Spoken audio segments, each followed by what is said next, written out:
नमस्कार मित्रांनो, मी प्रशांत अय्यर, दीपस्तंभ मनोबलच्या ऑनलाईन प्लॅटफॉर्मवर आपले स्वागत आहे. आज आपण इंडस वॉटर स्ट्रेटी बद्दल आपण बघणार आहोत. कारण की या ठिकाणी जम्मू काश्मीर मध्ये जे पर्यटन ठिकाण आहे पहलगाम, अगदी त्याला आपण स्वित्झर्लंड म्हणून ओळखतो. निसर्गाने नटलेला आणि सजलेला प्रदेश. आणि आपले पर्यटक जेव्हा पहलगामला व्हिजिट करतायत आणि त्यानंतर त्यांच्यावर जो दहशतवाद्यांचा जो भ्याड हल्ला झाला आणि त्याच्यामध्ये अनेक पर्यटक मृत्युमुखी पडले आणि हा विषय चर्चेला आला. याच्या आधी पुलवामाच्या वेळी देखील हा सिंधू पाणी वाटप करार चर्चेत आलेला होता आणि आता देखील आलेला आहे. तर नक्की सिंधू पाणी वाटप करार काय आहे हे आपल्याला समजून घ्यावं लागेल. तर मित्रांनो, सिंधू पाणी वाटप करारामध्ये सगळ्यात पहिले आपल्याला सिंधू नदी नक्की काय ते आपल्याला समजून घ्यावं लागेल. सिंधू नदीला इंडस रिव्हर म्हणून ओळखतात.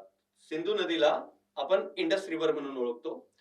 आणि ह्या इंडस रिव्हर जी आहे ही कुठे ओरिजिनेट झालेली आहे, तर इंडस रिव्हर जी ओरिजिनेट झालेली आहे ती या ठिकाणी कैलास पर्वत आणि मानस सरोवर तिबेटमध्ये झालेली आहे.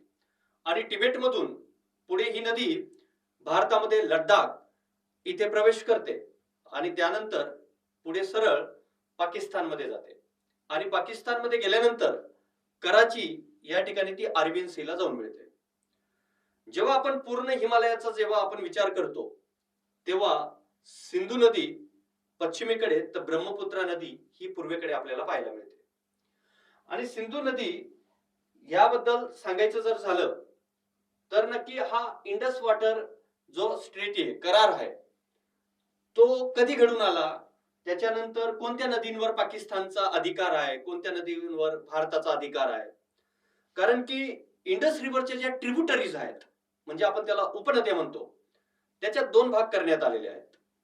एक म्हणजे वेस्टर्न रिव्हर्स आणि एक म्हणजे ईस्टर्न रिव्हर्स. मग वेस्टर्न रिव्हर्स कोणते आहेत, तर चिनाब, झेलम आणि इंडस.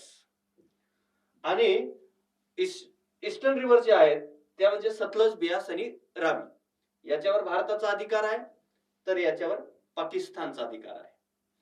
याच्यामध्ये आपल्याला एक्झामच्या दृष्टिकोनातून हे पण लक्षात ठेवावं लागेल की इंडस रिव्हरच्या ज्या ट्रिब्युटरीज आहेत त्याचा उत्तरेकडून दक्षिणेकडे क्रम लावा, दक्षिणेकडून उत्तरेकडे क्रम लावा. त्याच्यामध्ये झेलम, चिनाब, रावी, बियास आणि सतलज. आता ह्या सर्व ज्या ट्रिब्युटरीज आहेत याच्यामध्ये जर आपण एक जर बघितलं तर इंडस रिव्हरला ह्या ज्या मिळणाऱ्या नद्या आहेत तर बियास रिव्हर जी आहे ही सतलजला भारतातच मिळते. परंतु Indus river, Jhelum river, Chenab river, Ravi river आणि सतलज या सर्व पाकिस्तान मधले मिठानकोट जवळ एकत्र येतात. आणि मिठानकोट जवळ जिथे एकत्र येतात त्या ठिकाणी त्याला आपण पंचनंद म्हणून ओळखतो. आणि हा 5 नद्यांचा जो संगम आहे यावरूनच पंजाब असं नाव पडलेलं आहे.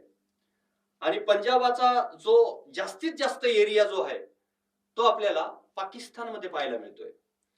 कारण की असं जरी म्हटलं आपण भारतामध्ये जो पंजाबचा एरिया आहे तो फक्त 20% आहे, 80% पाकिस्तानमध्ये आहे. आणि पंजाब आणि सिंध प्रांत जो आहे यासाठी सिंधू नदीचं खूप मोठं कॉन्ट्रीब्युशन आहे. आज पाकिस्तानची जी इकॉनॉमी आहे त्या इकॉनॉमी मध्ये जर सिंधूचं कॉन्ट्रीब्युशन बघितलं तर जवळपास 80% आहे. मग तिथला प्रायमरी सेक्टर असेल, ऍग्रिकल्चर सेक्टर म्हणूया आपण, ते मॅक्झिमम डिपेंड हे कोणावर आहे तर सिंधू नदीवर आहे. आणि दुसरी गोष्ट, पंजाब प्रांतामध्ये बरेचसे ह्या सिंधू नदीच्या ज्या काही ट्रिब्युटरीज आहेत त्यांच्यावर देखील लहान मोठे डॅम तयार केलेले आहेत. परंतु सिंध जो प्रांत आहे, सिंध प्रांत या प्रांतामध्ये जे काही आपण एक्झाम्पल घेऊया, राजस्थान मधले लुनी नदी ती कशी लुप्त पावते तशा अनेक नद्या लुप्त आणि सिंध प्रांतामध्ये आपण ट्यूबवेल्स खोदल्या किंवा वेल्स खोदल्या तरी आपल्याला खारं पाणी पण मिळेल. म्हणजे सिंध प्रांत हा मॅक्झिमम डिपेंड जर असेल तर नदीच्या पाण्यावर आहे. आणि हा जर पाणी वाटप करार जर ब्रेक केला तर खूप मोठा त्याच्यावर इफेक्ट होईल. तर नक्की आपण या नदीबद्दल पूर्णतः माहिती घेतली पाहिजे आणि त्याच्यामध्ये भारतामध्ये तिचा प्रवाह 2900 पैकी साधारणतः 700 किलोमीटरच्या आसपास प्रवाह आहे. सगळ्यात नॉर्थ साइडचं या ठिकाणी हे ड्रेनेज सिस्टीम आहे. आणि विशेषतः मित्रांनो, आपण एक लक्षात घेतलं पाहिजे, याच्यामध्ये जर बघितलं तर इथे बघा, तर इंडियामध्ये आपण पाकिस्तान आणि भारत याच्यामध्ये जर बघितलं तर झेलम नदी हा मुद्दा फार महत्वाचा आहे. झेलम, चिनाब आणि सिंधू या नद्यांवर जर आता समजा जरी त्या भारतामध्ये असतील आणि भारताचा भाग हा पाकिस्तानच्या भूमीपेक्षा उंच आहे, त्या भागातून त्या रिव्हर पुढे पाकिस्तानमध्ये जरी एंट्री करत असतील तर एखाद्या वेळेस जास्तीत जास्त पाऊस पडला तर पाऊस पडल्यानंतर आपण काही इनपुट जे असतात ते आपण पुढे पाकिस्तानला देत असतो. कारण की या ठिकाणी अतिशय जास्त प्रेसिपिटेशन झाल्यानंतर आपण जेव्हा एखाद्या धरणातलं पाणी बाहेर सोडतो तर सावध व्हा, हे देखील आपण या ठिकाणी पाकिस्तानला सांगत असतो.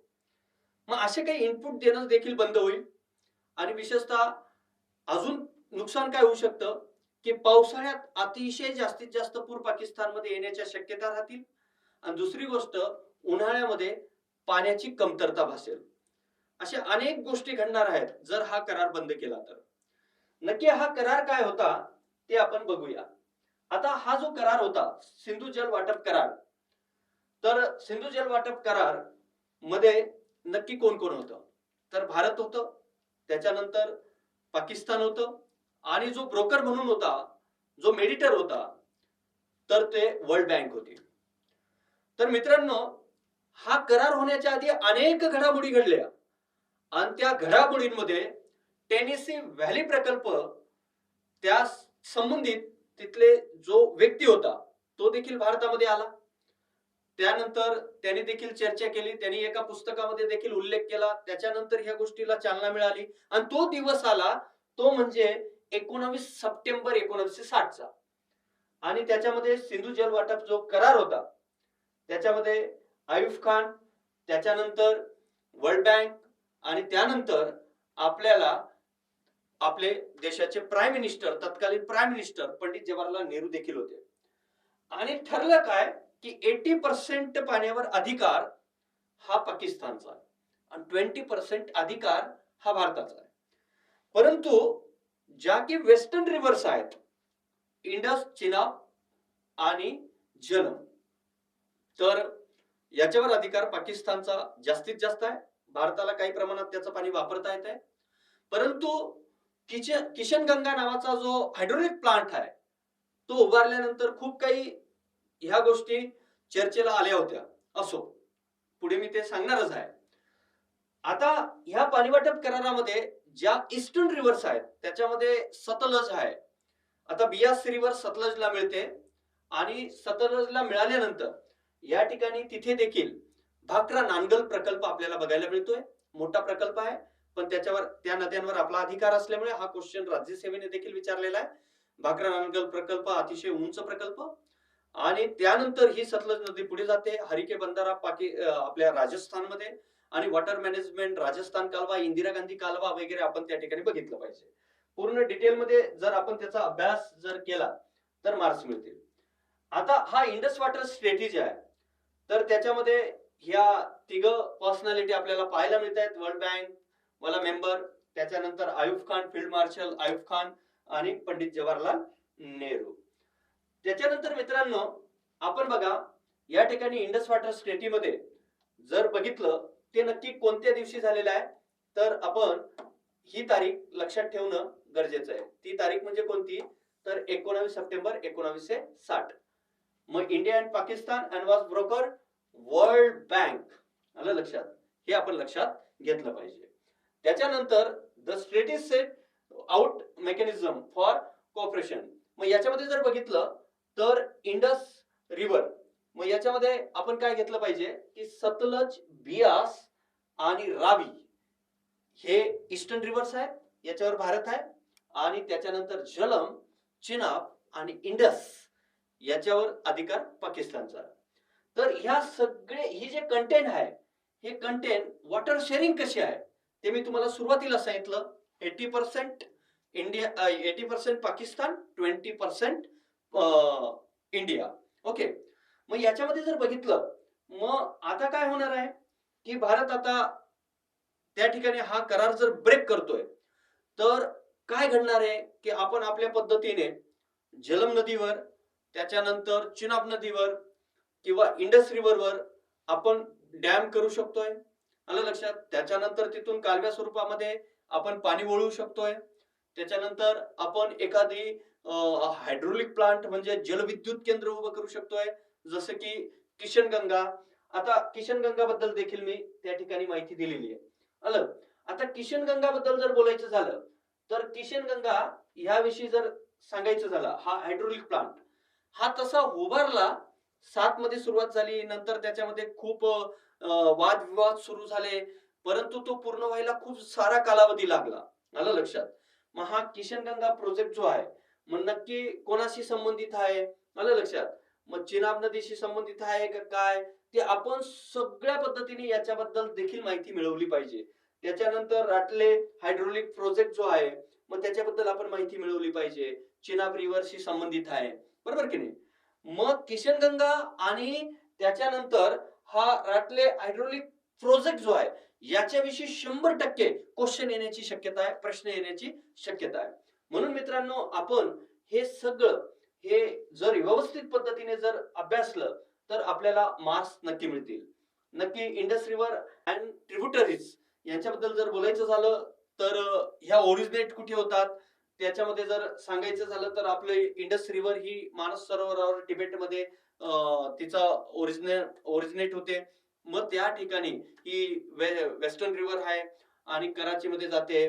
पण यानंतर अजून दुसरी गोष्ट अशी आहे की हिच्या ड्रेनेज सिस्टीम मध्ये तिबेट येतो, इंडिया येतो, पाकिस्तान येतो आणि एक कंट्री अजून येते, ती म्हणजे अफगाणिस्तान. आणि अफगाणिस्तान मधलं जे कॅपिटल आहे काबूल, आणि काबूल मधली काबूल रिव्हर जी आहे, आपण एक अटक नावाचं शहर ऐकलं असेल, आणि आपण म्हणतो बघा आटकेपाट झेंडा घातला वगैरे वगैरे, राघोबा दादा तो इतिहास. तर त्या अटक वरून ती येणारी जी रिव्हर आहे काबूल, तर ती काबूल रिव्हर देखील कोणाला मिळते? तर काबूल रिव्हर देखील इंडस रिव्हरला मिळते. म्हणजे अफगाणिस्तान मधून ज्या रिव्हर येत आहेत, तर तिथे देखील आता हे 2021च्या आधी जर बघितलं, इंडिया काम करत होता तिथे, तर त्याच्यामध्ये म्हणजे कसं की आपण तिथल्या ज्या रिव्हर्स आहेत, त्या रिव्हर्सवर या डॅम तयार करणे, तिथं हायड्रोलिक प्लांट तयार करणे. आणि समजा जसं भारताने जर समजा ते पाणी थांबवलं आणि तिकडे जर अफगाणिस्तानने जर त्या ठिकाणी त्या इंडस रिव्हरच्या ज्या ट्रिब्युटरीज आहेत त्याच्यावर डॅम वगैरे तयार करून तिथलं वॉटर मॅनेजमेंट केलं, तर अजून जास्त इफेक्ट हा पाकिस्तान मधला पंजाब प्रांत आणि सिंधू प्रांत मध्ये या ठिकाणी दिसून येईल आणि प्रायमरी सेक्टर कोलॅप्स होऊ शकतं. तर म्हणून या ठिकाणी आपण सगळ्यात महत्वाचं म्हणजे या रिव्हर बद्दल सगळं काही व्यवस्थित आपण बघितलं पाहिजे आणि त्याच्यावर प्रश्न येण्याची शक्यता आहे. जेवढं आपल्याला देता आलं तेवढं महत्वाचे कंटेंट दीपस्तंभ मनोबलच्या ऑनलाईन फ्लॅटच्या माध्यमातून तुम्हाला प्लॅटफॉर्मच्या माध्यमातून तुम्हाला दिलेला आहे. तर नक्कीच फायदा होईल. तर इथेच मी थांबतो. धन्यवाद मित्रांनो.